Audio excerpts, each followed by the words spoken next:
invited to be an executive producer on the documentary as, by the way, a teacher, not as a writer. That was the funny part to me. I had been publishing since 1995. I had just started teaching at UCLA, but I was Professor Dew because Jordan Peele had come to my class, and it's called The Sunken Place and all this, so that's why they invited me to do it, and I thought I gotta use that quote. Again, it means a lot to Thank me. you. And most of us in this room and all of my Twitter mutuals, I could say the same for them too. This is a crazy bucket list moment. It's not about me, but this is a crazy bucket list moment for me. I couldn't imagine, that quote was really what brought me here. And I couldn't imagine that only a couple of years later we would be having this discussion in front of an audience that picks up on what we put down. So that being said, the horror industry has come a very long way since the pandemic, and now we're starting to see strides that are in our favor.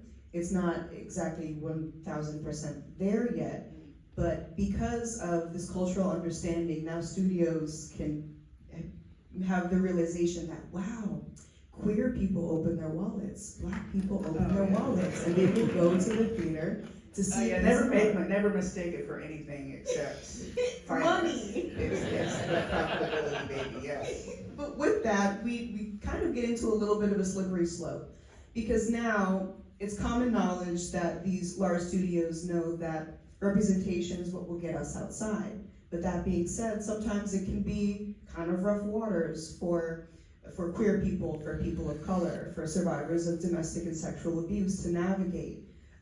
Because representation just in general could also be a little bit traumatizing for us. So there's a nice middle ground that's appropriate, but we also need to be careful to arm ourselves as marginalized people. So do you have any advice for the people of the horror community who are marginalized in any way at all on how to protect themselves, to find the stories that are suited for us, maybe not get traumatized just a little bit more?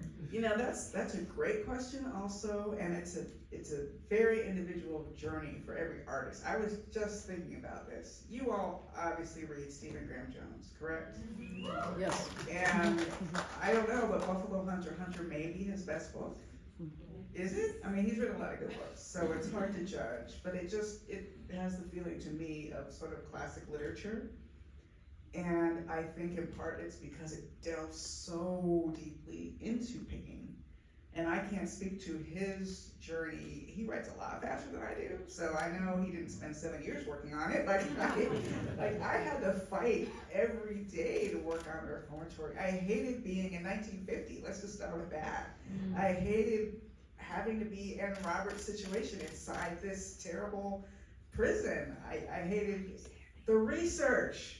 Holy cow, there was a documentary where they actually showed my uncle's remains being officially buried, and my aunt was there, and they sent me the link. I didn't even open the link for 2 years. I didn't realize it. But when I got the link, I put it out of my mind, and then I didn't look at it for 2 years. So it's like memoir sometimes, and I don't know how many of you have tried to write memoir. That can be very difficult as well. You have to exercise the self-care, all that stuff, but I really do think it's the fantasy element that helps so much, so that you're talking about it, like I call it through the looking glass, right? It's not the thing itself. One way Nia DaCosta did it in the Candyman reboot was, instead of showing a lynching, which I certainly don't want to watch, they use an animation and puppetry to kind of soften it and take us out of the story. And Sinners, if you've seen that, and again, this isn't spoilery, hopefully, there's a drive in the cotton field and a scene with Delroy Lindo where he's talking about a lynching. So that's the thing, you talk, you don't show it, but we could hear sounds of his memories. I would imagine it's like, so we get the soundscape that makes it feel very real and visceral, without the re-traumatization of, I can't stand it. I can't stand watching racial violence depicted on screen. It's just traumatizing. If it's not reminding me of ancestral memory, it's reminding me of my fears for the future. You know what I mean? It's like people pounding on your door. I don't know what's going on. It's like, I felt that way all through the last administration for 4 years. Like, you don't know if someone's just gonna break your window or break into your house and try to do harm to you because they don't like you. So, A, you have to take care of yourself. B, well, we're horror people, we use a fantasy element, right? So instead of whatever happened in your house that traumatized you, it's a zombie, it's a demon, it's a monster, or maybe reimagine that maybe it always was a demon. It's a lot easier to understand. Oh, they were possessed by a demon. That makes sense. That finally makes sense. So this terrible thing that happened, it's like, duh, you know, I mean, it just feels better. It feels better to think that it was a demon than to think that it was, honestly, someone who just started as a child like anybody else and got so, whatever happened to them made them so monstrous that they did that to you. It's just, so use the fantasy element, definitely. And also, I would say, this is a dicey one. You have to decide the parameters of your story, because it can be very tempting when someone's offering you a big check, say, to kind of mine your trauma.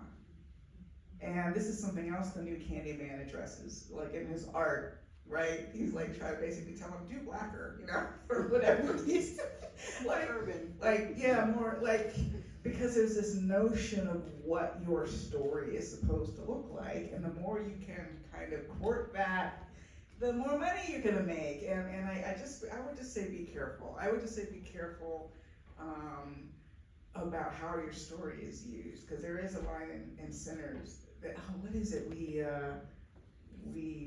need your stories.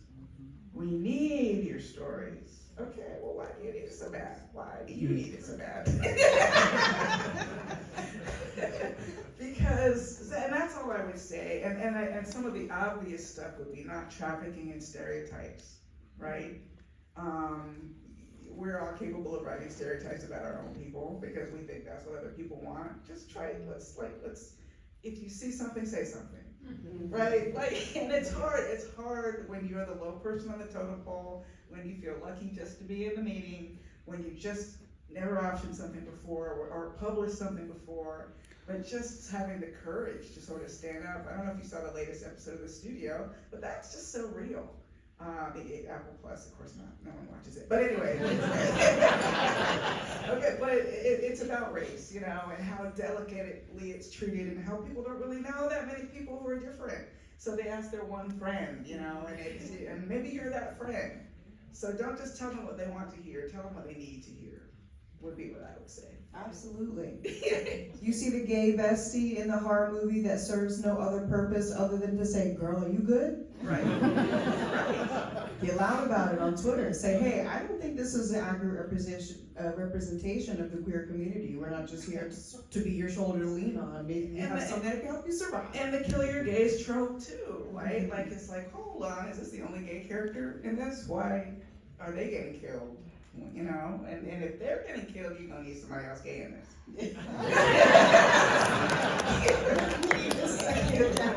We're gonna need, yeah. We as the horror community have done such a great job in being verbal about, you know, what's positive and what's negative in our community, and that shit really matters. Excuse my French, but that really matters. That's what lets the studios know what we are and aren't willing to open up our wallets for. So just as it's important for filmmakers to get it correct, it's also important for us to speak up and say our part. But I've yapped enough. Does anyone have a question for Professor Du? I'm gonna run the microphone over to you.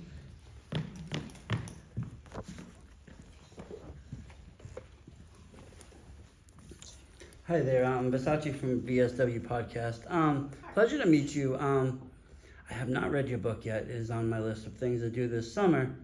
But, you know, what really struck me is you were talking about, you know, what format you were going to put this into. How are you going to get this story out? You know, and I grew up really actually moved by the Black horror, you know, anthology, Tales from the Hood. I thought a lot of those stories, while they were comedic, you know, you had the monster, like you mentioned, for the abusive dad, and you had other things. It showed, you know, the character, and if you did a little research, you could see, wow, this was real story. Would you ever think about taking this vision of the novel and putting it into a short kind of version on film? or would it be too hard to adapt, or too dangerous to adapt? I love that question. I don't think it's dangerous. In fact, the more dangerous, the better. One of the things I'm learning, because I am having an opportunity to co-direct a short that's funded, you know, like we didn't have to crowdfund it, like woo. And I just want to keep making shorts, you know? I mean, I think we have a tendency to think, oh, if I make this short, I'll catch the attention of Hollywood and something else will happen. But how about just doing it for its own sake?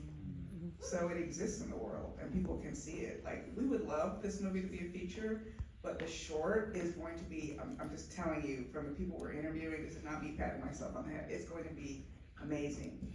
And to answer your question, maybe there is a short story.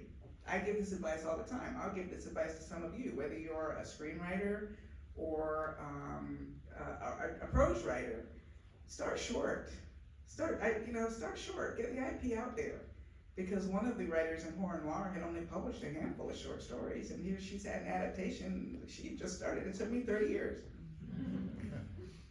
Okay, thank you.